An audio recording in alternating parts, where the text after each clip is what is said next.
Hey everyone, and welcome back to the channel. Today we're going to be talking about adrenocortical carcinoma. We're going to discuss signs and symptoms, explore treatment options. So let's get started. First, let's understand the adrenal glands. These small triangular shaped glands sit on the top of your kidneys, and they play a crucial role in producing hormones like cortisol, aldosterone, and of course your androgens. There are three different types of adrenal tumour. Adrenocortical cancer we're talking about today, pheochromocytoma, and adenomas. These aren't cancers, they're just benign tumours. You can get what you call metastatic disease, known as secondary cancer in the adrenal glands, and this is where the cancer has started somewhere else, commonly the kidney, and has spread to the adrenal gland. It's more common than primary adrenal cancer. The location of the carcinoma within the adrenal glands essentially dictates which hormones get impacted. So within the outer layer of the gland, or the cortex, cortisol is made. And this helps control blood pressure and blood sugar levels, and it also has an impact on your immune system and stress response. Excess cortisol production can lead to Cushing syndrome, and that's characterised by weight gain, high blood pressure, and a round face.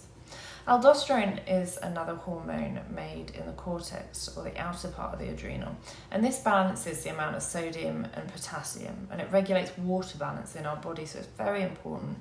Overproduction of aldosterone can cause something called Conn syndrome, and that leads to high blood pressure and low potassium levels. Most testosterone in a male is made in the testes. However, the cortex of your adrenal glands produces dehydroepiandrosterone, or DHEA, and this is a precursor for testosterone. This process can be disrupted in the presence of an adrenal cell carcinoma. In the inner part of the adrenal cortex, called the medulla, and this produces catecholamines, including adrenaline and noradrenaline, or epinephrine and norepinephrine.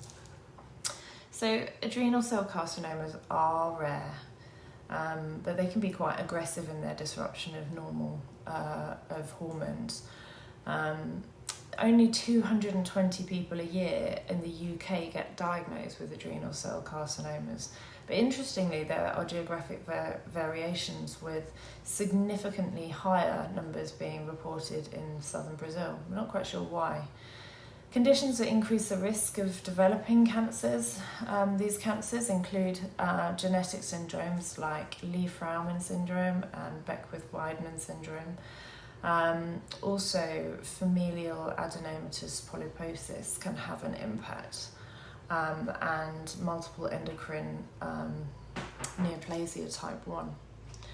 So common symptoms can include abdominal pain, unexplained weight loss, and the hormonal changes that we've discussed. In women, symptoms might include excess facial hair, deepening of the voice, and irregularities in menstrual cycle due to androgen overproduction.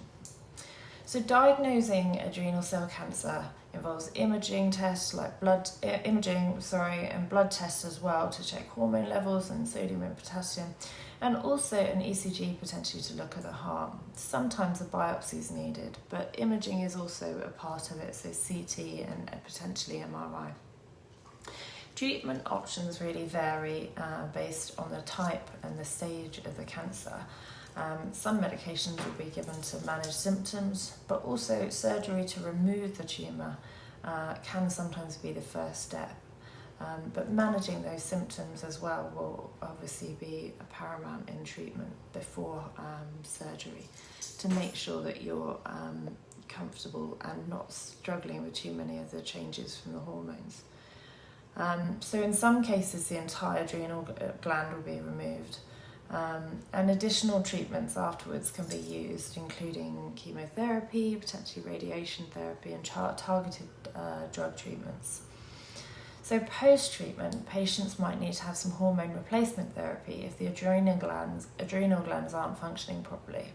And regular follow-up will be crucial to continue monitoring hormone levels and the impact that any fluctuations are having on the patient. Also to check that the cancer hasn't returned. Adrenal cancers are quite complex and can significantly impact hormones, and understanding those symptoms and seeking early treatment can make a real big difference.